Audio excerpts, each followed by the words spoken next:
اور حرم تک پہنچا، سلسلہ میرے گناہوں کا تیرے کرم تک پہنچا، اور تیری معراج کہ تو لوح و قلم تک پہنچا، میری معراج کہ میں تیرے قدم تک پہنچا۔ قرب موسیٰ اور ہے، قرب آقا اور ہے، قرب مولا اور ہے، تجلی تجلا اور ہے۔ واقعہ طور و معراج سے ملا ہے یہ سبق، اپنا جانا اور ہے ان کا بلانا اور ہے۔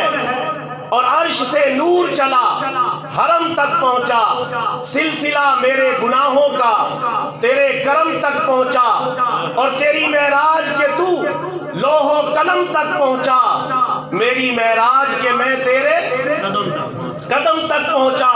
اور سبق ملا ہے یہ معراج مصطفیٰ سے مجھے، ڈاکٹر اقبال کہتا ہے سبق ملا ہے یہ معراج مصطفیٰ سے مجھے، عالم بشریت کی زد میں ہے گردوں۔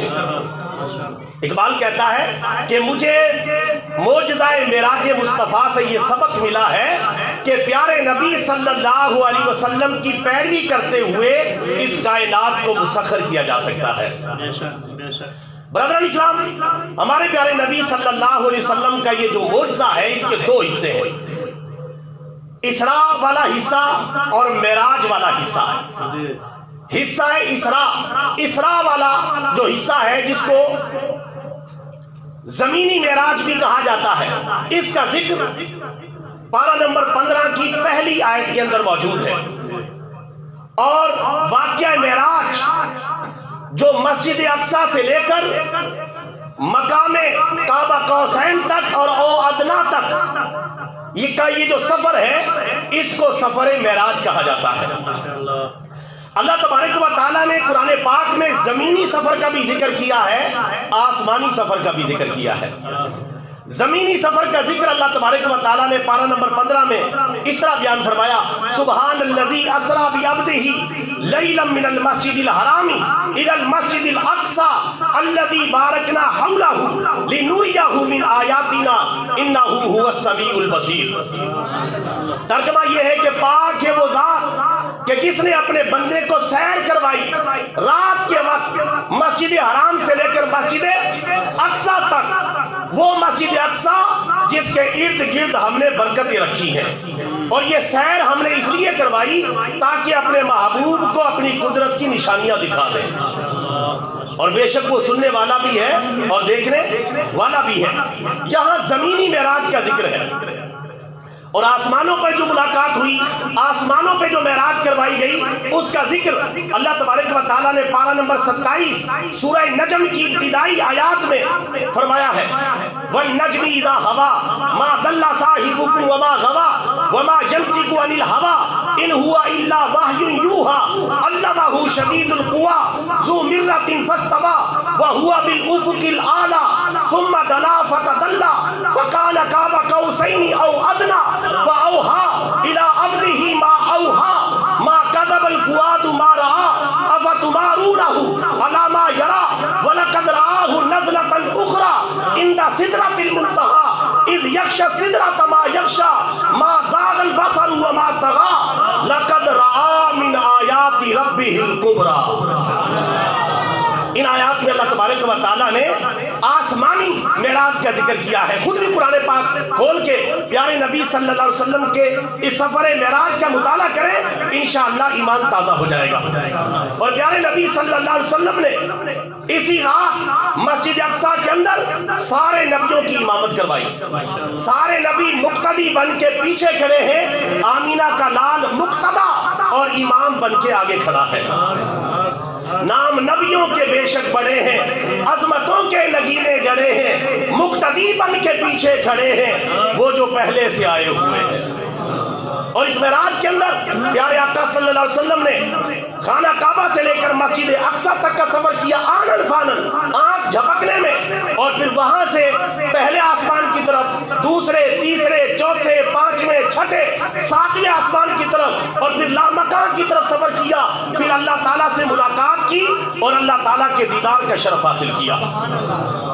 سفر معراج کا سب سے اعلیٰ جو سلسلہ ہے، سب سے اہم ترین بات جو ہے الہی عز و جل ہے۔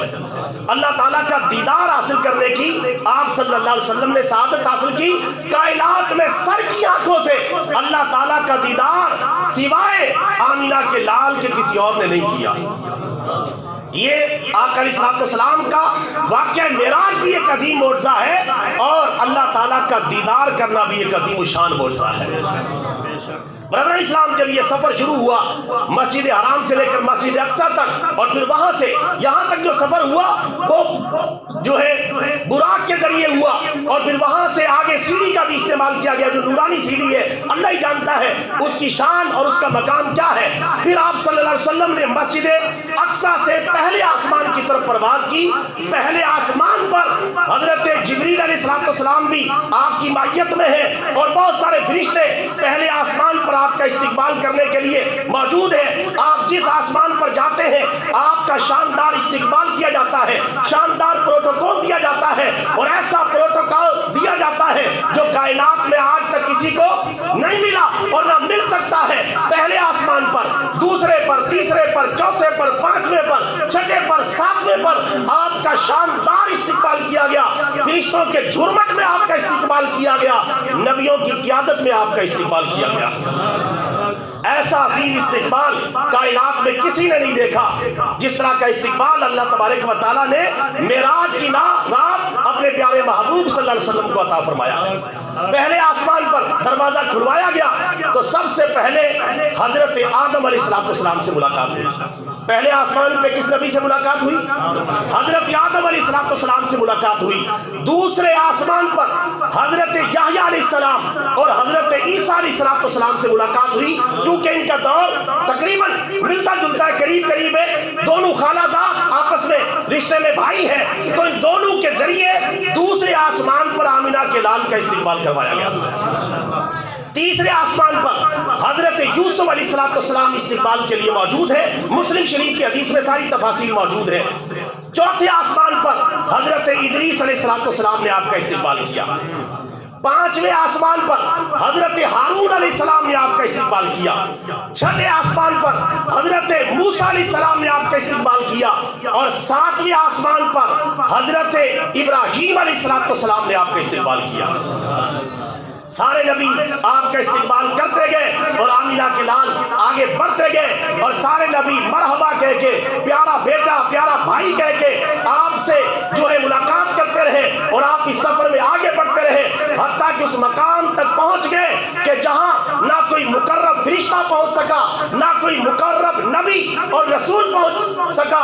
آپ اس قرب خاص میں پہنچے، اللہ تعالیٰ کی بارگاہ میں پہنچے، اور اپنے رب کا دیدار اس طرح کیا کہ نہ آپ کی نظر بھٹکی، نہ اٹکی، نہ کھٹکی، بلکہ اس طرح سے آپ نے اللہ تعالیٰ کا دیدار کیا۔ اللہ قرآن میں فرماتا ہے ما زاغ البصر وما طغى، نہ آپ کی نظر بھٹکی نہ حد سے آگے بڑھی، آپ نے اپنے رب کا دیدار جی بھر کے فرمایا۔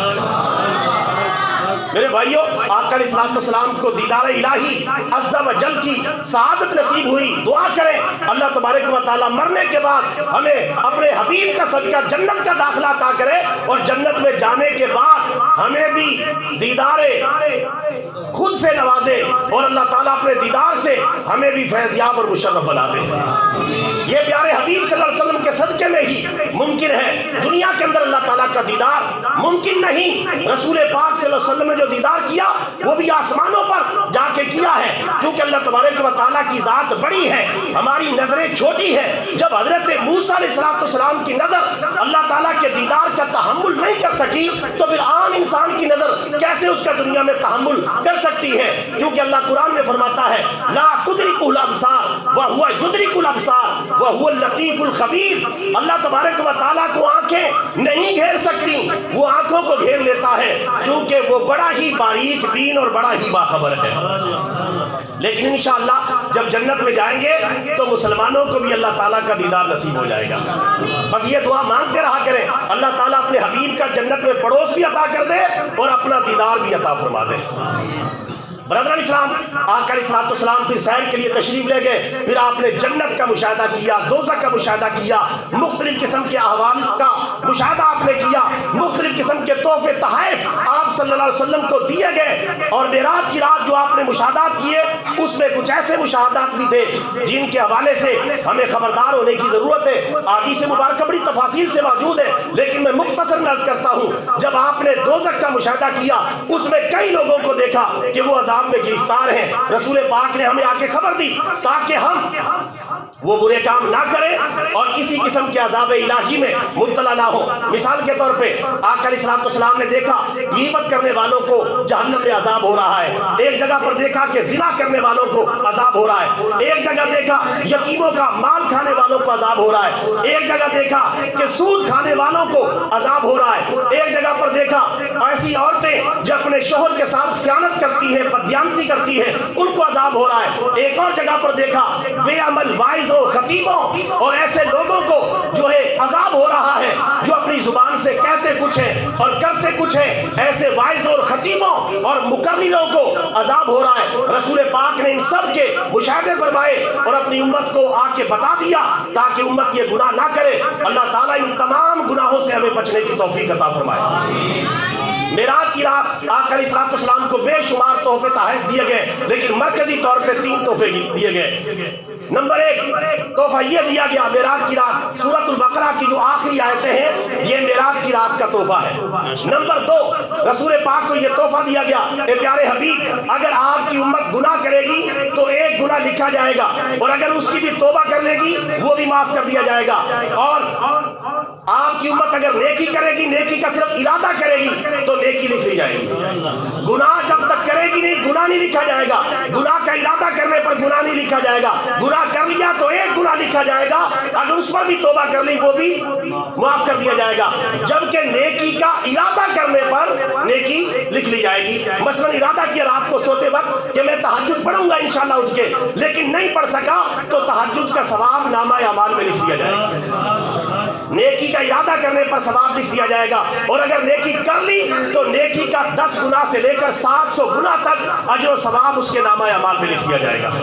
یہ بھی معراج کی رات کا تحفہ ہے. اور تیسرا تحفہ 5 وقت کی نمازیں. نماز یہ معراج کا تحفہ ہے، اس لیے کہتے ہیں الصلاۃ معراج المومنین. نماز مومنوں کی معراج ہے. جس طرح رسول پاک صلی اللہ علیہ وسلم نے معراج کا رتبہ اللہ کی بارگاہ میں جا کے حاصل کیا، اگر مسلمان بھی اس سے کچھ جو ہے تعلق بنانا چاہتا ہے، اس سے کوئی نورانیت حاصل کرنا چاہتا ہے تو 5 وقت کی نماز پڑھ کے اللہ تبارک و تعالیٰ کی معراج حاصل کر سکتا ہے. لہٰذا میرے بھائیوں معراج کا یہ تحفہ ہے اور تحفے کی قدر کی جاتی ہے، تحفے کو ضائع نہیں کیا جاتا. لہٰذا 5 وقت کی نمازوں پر کوئی کمپرومائز نہیں کرنا، کوئی سمجھوتا نہیں کرنا، کوئی سستی نہیں کرنی، کوئی غفلت نہیں کرنی. بڑی ہی نادانی اور بڑی ہی غفلت کی بات ہوگی کہ اللہ تعالیٰ کے دیے ہوئے تحفے کی، اور وہ تحفہ ہمارے پیارے نبی کو تحفہ دیا گیا، معراج کی رات تحفہ دیا گیا، 7 آسمانوں سے اوپر بلا کے اپنی قرب خاص میں بلا کر یہ تحفہ دیا گیا. اگر اس تحفے کی قدر نہ کرے تو پھر یہ بہت ہی بڑی غفلت اور لاپرواہی کی بات ہے جس کا خمیازہ بھگتنا پڑے گا. لہٰذا آؤ ارادہ کریں کہ انشاءاللہ 5 وقت کی نماز پڑھیں گے اور جماعت کے ساتھ پڑھیں گے. خود بھی نماز کی پابندی کریں، اپنے گھر والوں کو نماز کی پابندی کروائیں اور اس بارے میں سخت قسم کا چیک اینڈ بیلنس رکھیں کہ کون گھر میں نماز پڑھ رہا ہے اور کون گھر میں نماز نہیں پڑھ رہا. جو نماز پڑھ رہا ہے اس کی حوصلہ افزائی کریں، جو نہیں پڑھ رہا اس کو ترغیب دیں. ترغیب سے بھی نہیں مانتا تو کچھ سختی کریں اور کچھ جو سختی کا مظاہرہ کریں تاکہ سارے گھر والے نمازی بن جائیں اور معراج کے اس تحفے کی قدر کرنے والے بن جائیں. کریں گے کہ نہیں کریں گے انشاءاللہ. اور میرے بھائیوں میں آپ کو یہ بتاتا چلوں، معراج جب آپ صلی اللہ علیہ وسلم کو کروائی گئی تو بڑے مشکل حالات تھے. یہ مکی زندگی کے اندر معراج کروائی گئی ہے. آپ کی عمر مبارک تقریباً اس وقت 50 سال تھی اور رسول پاک کی بعثت کو تقریباً 10 سال گزر چکے تھے. اس وقت جو ہے آپ کو معراج کروائی گئی تقریباً ہجرت مدینہ سے 3 سال پہلے یہ معراج کروائی گئی ہے. اور معراج جب کروائی گئی انہی دنوں کے اندر آپ کے محبوب چچا ابو طالب کا انتقال ہوا اور ہر طرف سے تکالیف، مصیبتیں اور آزمائشیں ہر طرف سے آ رہی تھیں. دعوت اور تبلیغ کے اندر بہت زیادہ رکاوٹیں کھڑی کی جا رہی تھی. آپ کو ہر طرح سے ستایا جا رہا تھا، انتہائی مایوس کن حالات تھے. ان حالات میں اللہ تعالیٰ نے اپنے پیارے حبیب کی دلجوئی کے لیے معراج کروائی. اس وقت بلایا کہ ان کٹھن حالات میں بھی پیارے حبیب ہم جب چاہیں اپنی قدرت کے ذریعے فیصلہ کر کے حالات کو بدل سکتے ہیں. تو رسول پاک بھی حالات میں معراج کروائی گئی تاکہ آپ کا دل مضبوط ہو، تاکہ آپ کی دل کو تسلی ہو، تاکہ آپ کی دل جوئی ہو، اور تاکہ اللہ تعالیٰ کا دیدار نصیب ہو. آپ پہلے سے بھی بڑھ کر اللہ تعالیٰ کے دین کی دعوت دینے والے بن جائیں. میرے بھائیوں، تسلی کے لیے معراج کروائی گئی. جہاں یہ معراج عظمت مصطفیٰ کے اوپر دلالت کرتی ہے، وہی قدرت خدا بندی کے اوپر بھی دلالت کرتی ہے کہ یہ معراج ان حالات میں کروائی گئی. اور یہ قدرت خدا بندی کا بہت بڑا مظہر ہے. اس لیے یہاں چونکہ چنا کے چرا کیوں کیسے معراج ہوئی یہ تو سمجھ میں نہیں آتی. آنن فانن یہ سفر کیسے ہو گیا؟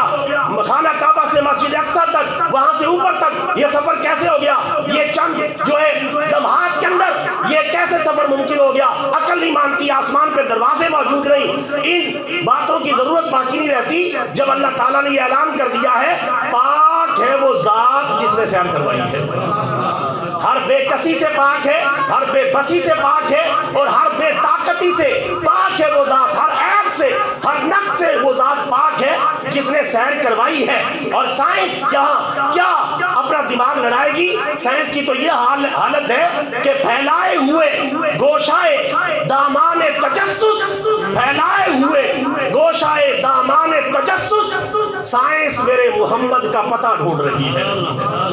یہ سائنس تو میرے بھائیو اسلام کی چھوٹی سی لوڈی ہے، اور چھوٹی سی جو ایک نوکرانی ہے سائنس. تو سائنس ایک اسلام کا شعبہ چھوٹا سا. اسلام تو ایک عالمگیر مذہب ہے، سمندر کی طرح ہے. سائنس اس میں سے قطرہ ہے، سمندر کا جو ایک قطرہ ہے اسلام کے ایک چھوٹا سا جز ہے اور چھوٹا سا حصہ ہے. لہذا سائنس کی چونکہ چنانچہ یہاں نہیں چلے گی، چونکہ یہاں قدرت خدا بندی اپنی قدرت کا مظاہرہ کر رہی ہے. اور میرے بھائیوں، ان حالات سے یہ بھی پتہ چلا، معراج کا یہ واقعی ہمیں بتاتا ہے کہ مشکل حالات میں جب چاہے اللہ تبارک و تعالیٰ اپنی قدرت کے معجزے دکھا دیتا ہے. آج لوگ یہ سمجھتے ہیں پتہ نہیں مسلمان بڑے پیچھے چلے گئے، بڑے کمزور ہو گئے، پتہ نہیں دنیا میں دوبارہ طاقت ملے گی نہیں ملے گی، دوبارہ دنیا میں مسلمان غالب آئیں گے نہیں آئیں گے، اور مایوسی سی چھا جاتی ہے. لہٰذا میرے بھائیوں، مایوسی لانے کی ضرورت نہیں. اس بارے میں بھی اللہ نے قرآن میں اعلان کر رکھا ہے، لا اغلبن انا ورسولی، میں اور میرا رسول غالب آ کر رہیں گے انشاءاللہ. وہ وقت دور نہیں جب حضرت عیسیٰ علیہ السلام کی قیادت میں اور حضرت امام مہدی علیہ السلام کی قیادت میں پوری دنیا پر نظام مصطفیٰ کا جھنڈا لہرا جائے گا. دنیا چاہے یا نہ چاہے، دنیا تسلیم کرے یا نہ کرے، چاہے جتنے مرضی ایٹم بم، ہائیڈروجن بم، دنیا بھر کے میزائل اور جدید ترین ٹیکنالوجی کا استعمال کر لیں، لیکن انشاءاللہ ایک وقت آئے گا اسلام کی ٹھوکر سے یہ سب رکاوٹیں ہٹ جائیں گی اور پوری دنیا میں اسلام کا جھنڈا لہرا جائے گا. مایوسی کی کوئی ضرورت نہیں ہے، مایوسی کی کوئی بات نہیں. انشاءاللہ غزہ کے حالات بھی بدلیں گے، فلسطین کے حالات بھی بدلیں گے، اور انشاءاللہ وہ وقت آئے گا جب پوری دنیا میں سوائے اسلام کے کوئی مذہب باقی نہیں رہے گا. ہمارا یہ عقیدہ اور ایمان ہے، لیکن ہمیں چاہیے کہ تھوڑا تھوڑا اپنا حصہ بھی اس میں ملاتے رہیں. غلبہ اسلام کے لیے، اسلام کی شان و شوکت کے لیے اپنا حصہ بھی ملاتے رہیں. آج کل ویسے بھی الیکشن کا دور ہے تو تھوڑا سا حصہ ملانے کا کل کا بھی ٹائم آ گیا ہے. تھوڑا سا حصہ ہمیں بھی غلبہ اسلام کے لیے ملانا چاہیے. میرے بھائیوں، ووٹ یا تو ایک شہادت ہے، یا ووٹ ایک سفارش ہے، یا ووٹ ایک امانت ہے، یا ووٹ ایک فیصلہ ہے. ان چاروں شکلوں میں ہم پر لازم ہے کہ ووٹ کا صحیح استعمال کریں، ووٹ کا شرعی اور جائز استعمال کریں. ووٹ کو ایک کھیل تماشا نہ سمجھیں، ووٹ کو ایک دنیا کا کام نہ سمجھیں. ووٹ کے ذریعے یہ آپ کا امتحان ہے کہ آپ کا ووٹ جو ہے نیکی والے پلڑے کو وزنی بنا رہا ہے یا گناہ والے پلڑے کو وزنی بنا رہا ہے. لہٰذا اپنے ووٹ کا صحیح استعمال کرنا ہے. اس حوالے سے میں چند ایک باتیں عرض کر دیتا ہوں. ووٹ ایک گواہی ہے، اور گواہی صحیح جگہ پر دی جائے تو ثواب ملے گا سچی گواہی کا، اور جھوٹی جگہ پہ دی جائے تو گناہ ملے گا.